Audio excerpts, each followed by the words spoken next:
রথ নিয়ে আজ আগরতলার ইসকন মন্দির থেকে বের হয়েছে। রাজধানী আগরতলার রাজপথ পরিক্রমা করেছে জগন্নাথ দেবের এই রথ এবং সঙ্গে রয়েছে ভক্তবৃন্দ। প্রশাসনিক সেখানে নিরাপত্তা ছিল, তৎপরতা অত্যন্ত। পাশাপাশি আজকের এই অনুষ্ঠানে উপস্থিত ছিলেন মন্ত্রী সুশান্ত চৌধুরী এবং মন্ত্রী টিঙ্কু রায়, সঙ্গে ছিলেন মেয়র দীপক মজুমদার, এছাড়াও ছিলেন সাংসদ রাজীব ভট্টাচার্য সহ ইসকনের কর্মকর্তারা।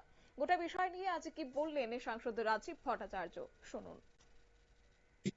এই যে পরম্পরা, আমাদের সনাতন ধর্মে বিশেষ এই যে পরম্পরা, এই পরম্পরা বিশেষ একটা তাৎপর্যপূর্ণ রয়েছে আজকের এই দিনটিতে।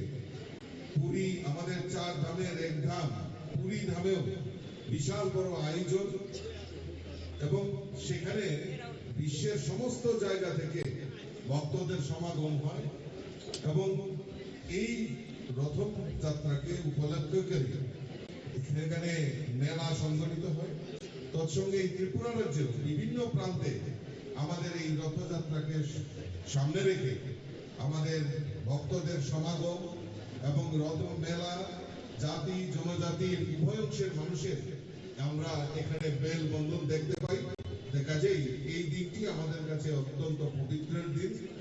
আমি সকলের কাছে আবেদন রাখবো যে আসুন সবাই মিলে আমরা এই রথযাত্রা আমরা সফলতা কামনা করি এবং ঈশ্বরের কাছে প্রার্থনা করি যে আগামী দিন আমাদের এই ত্রিপুরা রাজ্য যাতে সমৃদ্ধশালী হয় এবং এক ত্রিপুরা শ্রেষ্ঠ ত্রিপুরা গড়ার লক্ষ্যে আমরা সবাই মিলিতভাবে কাজ করতে পারি, এই আবেদনটুকু।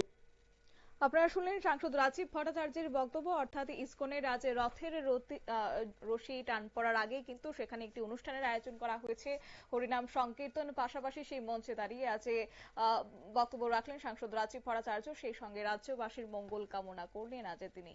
নিয়ে নিচ্ছি ছোট্ট একটি বিজ্ঞাপন বিরতির, সঙ্গে থাকুন।